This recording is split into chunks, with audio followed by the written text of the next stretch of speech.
now. So please, without further ado, can you make some noise for the incredible Lisa Johnson?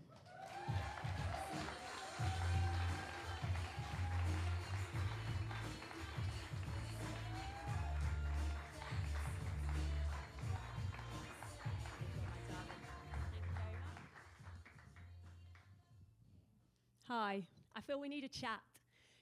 Not everybody from Britain will come onto a stage singing and dancing, and I feel like you need to know that. I will not be singing today.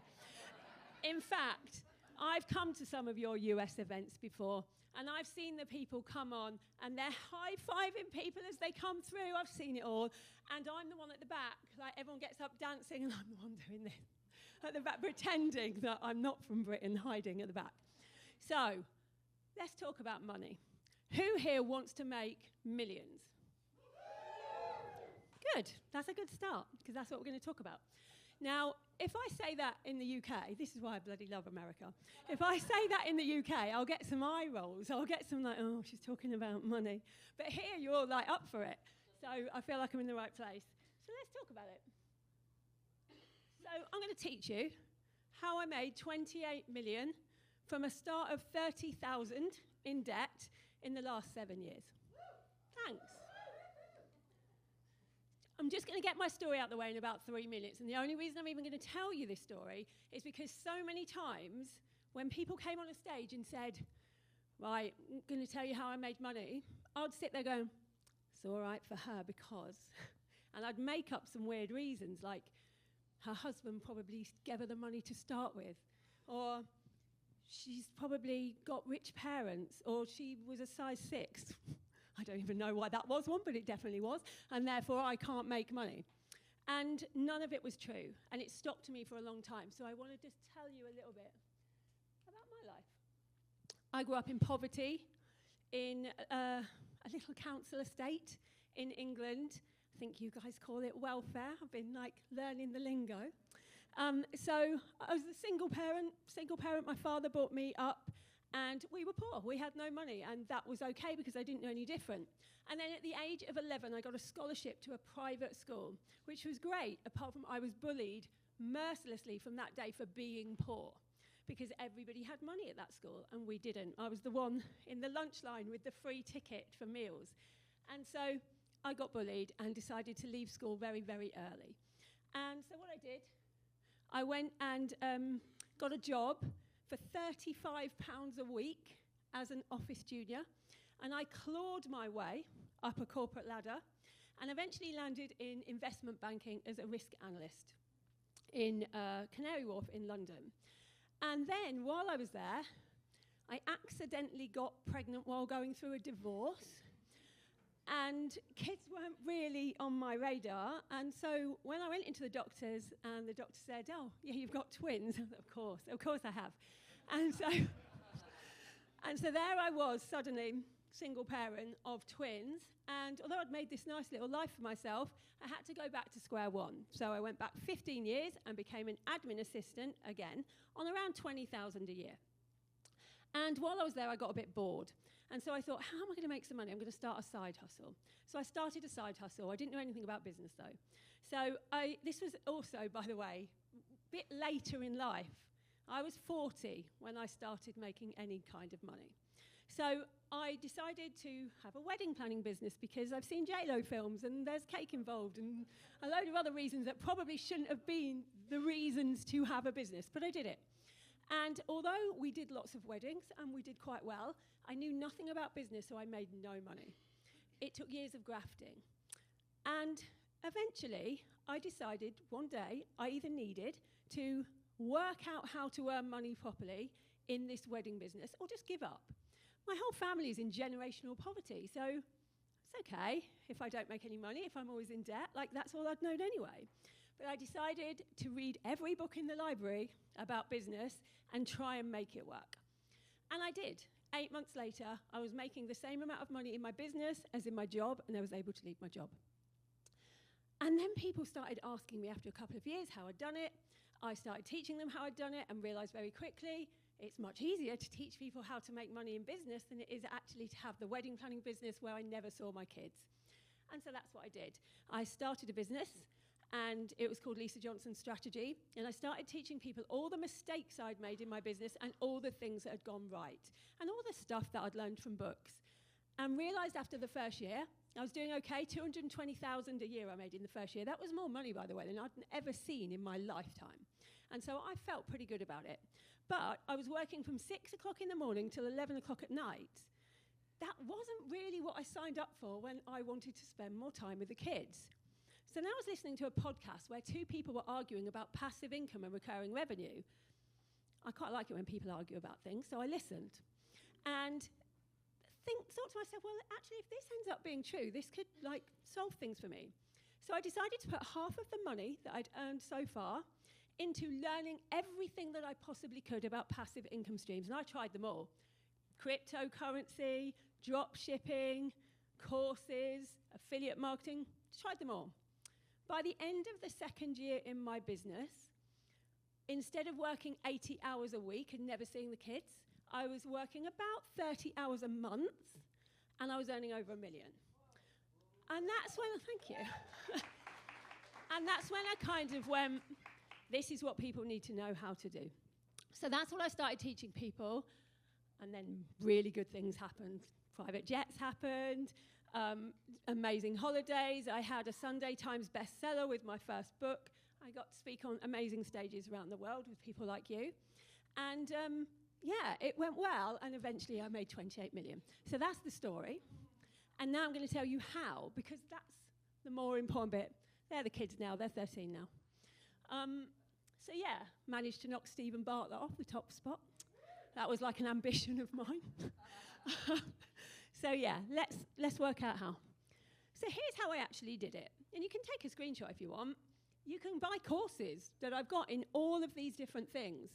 However, I've stood right here in rooms like this, and I've taught people exactly what to do.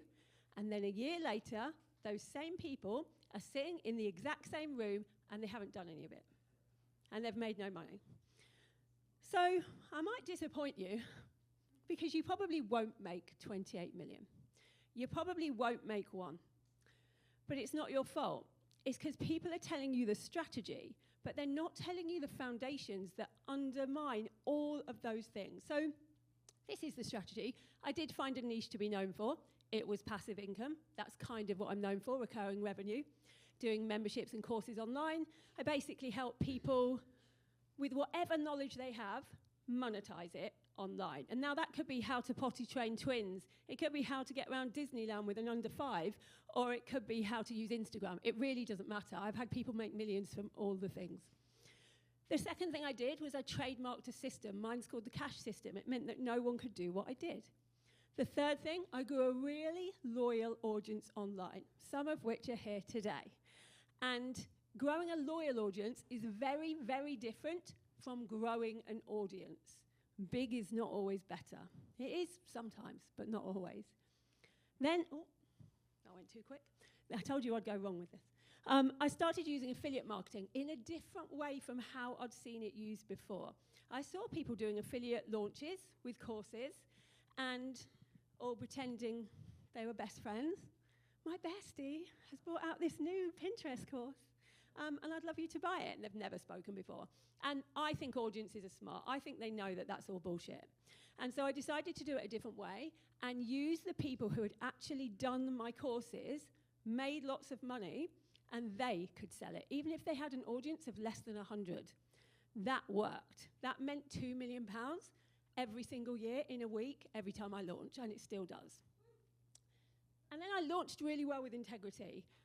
There's so many people that come to me and say, I've got a product, I've got a business, I've got a course, I've got some knowledge that I want to put out there, but I put it out there and no one's bought it, so it must be the course that's bad. It never is. It's because you're not launching properly. Launching takes 6 to 12 weeks. It's a whole process. It's quite easy to follow if you follow it. But doing it with integrity was the biggest part. People are so sick of the slimy sales stuff out there. They're sick of the toxic marketing. They're really not very happy with the bro marketing and the people in front of Lamborghinis. People know that most of it's a load of crap. They want real. If you can launch, if you can sell things with integrity, you'll always be able to sell. So that's how I did it, and I can teach you all of that. But I'm not going to. There's no point. I can teach you all of that and you still won't make money. I want to talk to you about the real problem. Who's seen this before? Who has read Rich Dad, Poor Dad? Yes. Right, Robert Kiyosaki. So he says, and I agree with him, there are 4 different types of people that make money. There are the employees, they make money from wages, their salary. There are self-employed, they make money from freelance. There are business owners, they make a lot of money, and there are investors. Now, the truth of the matter is, the only people that make a lot of big money are the business owners and the investors. Who here is a business owner? Okay, here's the problem. You're probably not really a business owner. I have found that most people that think they are business owners actually are just really poorly paid employees of their own company. They're not making the money, and the reason that they're not is because they're not thinking. I like that I'm funny here. I'm not funny anymore. The real reason is that you need to think like a CEO, and most people don't think like a CEO. To think like a CEO is very different. I was very, very fortunate that I began thinking like a CEO from day one. When I had nothing, I still thought as if I made $1 million. I still made decisions based on the fact that I'd have a multi-million pounds empire, and so that's why it happened. But are you really thinking like a CEO in your day-to-day life? Well, let me tell you a few ways that CEO thinking works, and you can decide whether you're actually being a CEO and so can make all of that money, because I really do believe that as soon as you do think like a CEO, as soon as you follow strategy, and I can teach you the strategy, you will make millions. The first one's failure. Danny alluded to it earlier. For some reason, we're so scared of failure. But actually, as a CEO, you need to fail to succeed. It's not only a good thing, it's the pathway to success is to fail, because we don't know what to do better if we haven't failed already. And so we can't succeed. And yet we're so scared to fail that we don't even try half the time, because we're so worried what other people might think. Who gives a damn about other people, strangers on the internet, that you're deciding are more important than your happiness? Not me. So, all of these people, Ford, Henry Ford, Edison, Dyson, Rowling, Stephen King, all failed. They didn't just fail, they failed multiple times. If you take Dyson, he had 1,047 prototypes for what we now know as the Dyson Hoover before the one that worked and made him money. If he'd have given up after the first 5 or the first 100, he wouldn't be where he is now. And that's the same for everyone. Stephen King nearly gave up because his first manuscript for Carrie was sent to about 8 different publishers and they all said no. If he hadn't given up all of those books, our history would be so different without these people. Some maybe for good. We won't go into that today. Did you know that a baby only knows how to walk by falling? Literally failing helps that baby learn how to do something. And we've all seen that, haven't we? A baby gets up, falls down, gets up, falls down. You just look at them going, they're just continuing to fall down. But they don't care. There's no part of them when we're a child that goes, oh, we best not try that again. We might fall down. And yet somewhere between then and now, we get scared of failure. And we need not to. I fail all the time. People often say to me, everything you touch turns to gold. I promise it doesn't. I just hide the stuff that doesn't and just don't tell you about it. But it doesn't always work out well. In the first 3 months of my business, I lost 27,000 to a Facebook ads manager that I didn't do my due diligence on. And I was so worried that that meant I'd failed and I should give up. But sometimes failure helps us. That failure meant I was so scared of doing Facebook ads that I was able to make 20 million organically without spending a single penny on advertising. That wouldn't have happened if I hadn't have failed. We have to be okay with failing to get where we want to get. The second thing, So actually, I'm going to ask you, who here worries about failure? Right. Everyone that has their hands up isn't thinking like a CEO. Let's change that. Let's just decide that we're going to be okay with failing. Like everybody else in the room who has made a success of themselves, they have failed, I promise you. The second is values. And it's about living and dying by your values. So a lot of people are scared to write what they really want to write on social media because, you know, trolling and all of that malarkey. But it doesn't really matter. The people that do well really live by their values. Now, I'm not saying those values are right or wrong, and it doesn't really matter. The people that buy from them really agree with their values. We always hear people buy from people. It's not actually true. People buy from people that they like. They cannot know that they like you if you're not going to tell them who you really are and what you really believe in, and those things in the world that you really want to change, in case someone disagrees. We've always been told, don't talk about religion or politics. Call bullshit. Talk about it. Talk about the things that matter to you. It's the only way that you're going to attract people that really resonate with you and you want to work with. Let's take some example here. Ricky Gervais is hated by a lot of people, especially in the UK. Maybe here, I don't know, maybe you like him. But he doesn't care. He knows that if only 2% of the population like him, he will be rich. And that is why he says the things he says. He really believes in his values. His biggest value is that you can't actually offend anyone. People can be offended, but you can't offend. And if only a small percentage of people believe that, they're going to pay to go to his shows, going to buy his books, he's going to get rich. So even if you think, well, if I say this thing, it's going to alienate so many people, say it anyway. You will stand out, and if you stand out for believing in something, you will make money. How that worked for me, when I came into this online world, I saw the dark side of coaching. I saw the bullshit. I saw people pretending how much money they'd made, the smoke and mirrors, the trolling, the women saying competition, collaboration over competition, but they meant until the competition actually came along. There's so much crap out there. There's under-delivery. And I started to talk about it. That did not go down well. You can imagine all the people that were doing all of these sleazy little tactics, they didn't like me and they tried to take me down. I didn't care.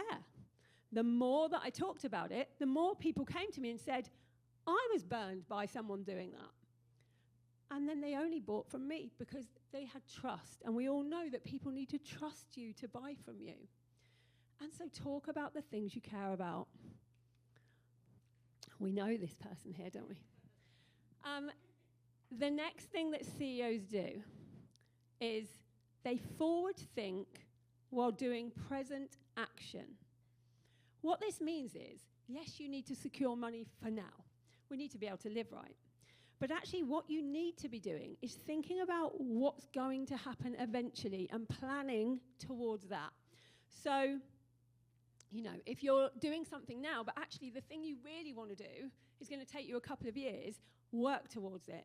Just get it done. Because if we're only worrying about where the next 100,000 launch is going to come from, as soon as we've done it, we're back at square one. And we'll keep doing that. We need to think much more future focused. Now, when Danny first started, she came out of the gate and did really well. She just told you a bit of the story about it when we were in Malta. She did well. She started making quite a lot of money, and people started noticing her. And then she went quiet.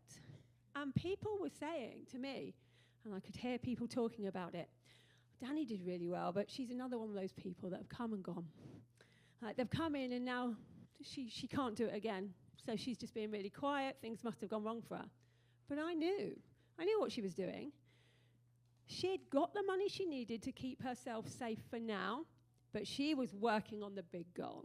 And that didn't need to be on social media. That was head down, get on with the work. A year and a half later, when she came out with the BIG Festoon and blew everybody away and made over $1 million, then people could see that actually sometimes you need to get your head down and think of the long term. And that's what CEOs do. They do work for now, but they'll never work for now at the expense of what's coming. You need to be doing both.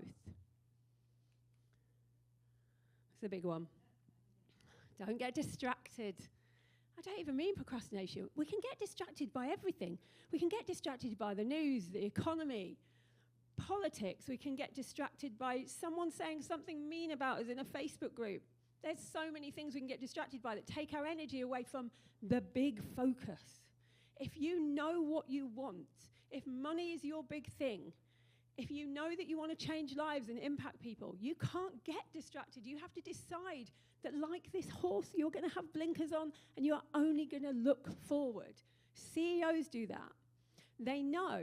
I was working with Alex Hormozy a couple of weeks ago, and one of the things he said to me was, right problem at the right time. We can spend a lot of time trying to solve all the problems in our business. We're CEOs. Our actual job is just to solve problems in our business. But actually, we need to solve one problem usually that will change everything. And then we have to be focused on that one thing. Who here gets distracted? I used to. CEOs don't. You'll never see them getting distracted. Not good CEOs that are making multi-millions. I nearly got distracted. Somebody decided a couple of years ago to defame me on social media and tell people, I'm an ambassador for an anti-bullying charity called Bullies Out. And so they decided to call me a bully because they knew that would hit hardest. And normally I let most things go on the internet because there's a lot. I'm a woman that talks about money in England. I mean, I've got troll me written all over me. But this one, I decided, actually I'm going to do something about it to show other people you can't just lie about people on the internet. So I went to court, and it took a year and a half. I went to the High Court, which is the highest court in England that you can go to. It cost. I won. I won 60,000 in damages, which is great, but the only reason I wanted to do it is to make a point, to show other people, like my own clients, not to let people slander them, because they could do something about it. There had never been a precedent case in the UK, so I wanted to be the first one to do it. Now, when you win damages in a UK court, you then have to spend another year getting the money. It's more court cases. You don't just get it. I didn't bother. I didn't bother picking up the 60,000. I didn't want to ruin somebody's life, first of all. But secondly, I didn't do it for that. I did it to prove a point. When the point is proven, stop getting distracted. I can make 60,000 in an hour if I put energy into it, rather than take another year. So I stopped. We need to know when to be distracted with something and when not to be. So, I think this is the most important one. CEOs know what wealth is. Is this rich or wealthy? Yeah. I'm not telling you not to buy a nice bag. I'm partial. But what I'm saying is, what we need to do is buy nice things, but we also need to invest, because our money can make money. And that's how you get wealthy, putting your money into a way to make that money make more money and compounding that.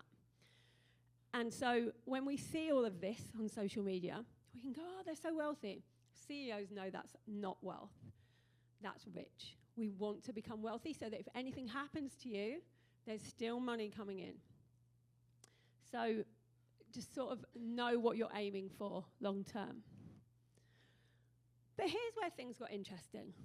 When I first started in business, people told me the really important thing to know, not just as a CEO, but as a person, is that money won't solve your issues. Money won't make you happy.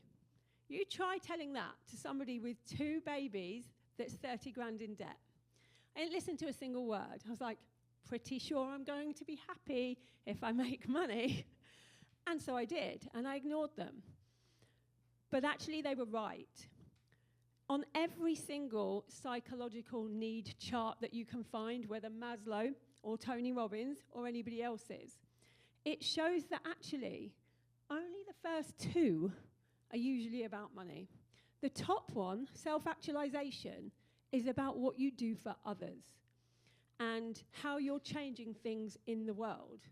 I didn't believe any of that until 2 years ago. This is my best friend who died. So he got cancer and he died. And I'd spent, my whole life with him. And at his funeral, people were saying he had such a good life, such a life well lived. And I stood there going, he didn't. He wasn't married. He didn't have kids. He'd made no money. He had a below average job. I don't understand. And it annoyed me because I was trying to live a life well lived. I travelled. I made money. I had a great job. I was changing the world. And so I asked them, why are you saying that? What makes you say he had a life well lived? And they said, literally, because every single person he comes into contact with leaves better off, leaves feeling better about themselves because of him. This changed my perspective. I did an experiment. Go back. So I did an experiment for a year. Well, it was supposed to be for a year. I decided to do something every single week for someone else that would leave them better off than before they knew me. Sometimes that was a time thing that I could do. Sometimes it was giving a course to somebody that really needed it. Sometimes it was being there at 3 a.m. for somebody that needed me. Sometimes, and quite a lot of the time, it was money, because I had money, and so I was able to. Just to give you an example, somebody who lost their husband, and these were all strangers as well. Somebody that lost their husband was on social media and said she really wanted to have his child, but because she was one day over 40 years old, the NHS wouldn't let her do that, wouldn't let her have IVF. And it was going to cost like thousands of pounds. So I just gave her the money with no, you have to do this with no comeback. So I was like, I don't want to know what happens. But actually, she now has a baby because of that. Yeah, it's great. And I've seen him, and he's really cute. But I did something every week for a year. Now, 2 things happened when I did that. At the end of that year, I made more money than any other year, which baffled me. But it was because money needs a place to go. I didn't need more handbags. I was buying them. I didn't need them. I needed something that would make me work for it. And that did, because self-actualization and helping other people always will be bigger than ourselves. And the second thing that happened is I felt fulfilled. I'd made so much money, and I had never felt fulfilled in it. I just felt like I had lots of money. I was the same person with money. And suddenly I felt fulfilled. So the experiment didn't stop, and it just carried on. But I believe that if you really want to be a great CEO and you really want to make millions of pounds, you need something bigger than I like nice things or I want to pay off my debt to get there. It needs to be bigger than that. So here are the things you really need to do. You can forget the other stuff. Once you've done this stuff, you can then come and buy all my courses to do all the strategy stuff. But forget it for now and do this stuff. Knowing failure creates the path. Having values to live and die by. Thinking future, but acting present. Never allowing distraction to take the place of focus. And strive for a truly wealthy life, whatever that means for you. So I want you to choose to do one of those things from now. Just practice one of them, and then you'll get there. If you want to follow me, that's me on Instagram. I do my own Instagram. I have a team doing my Instagram. If you talk to me on there, you will be talking to me. So if you have anything you want to talk about, you can talk about it. But thank you for having me today.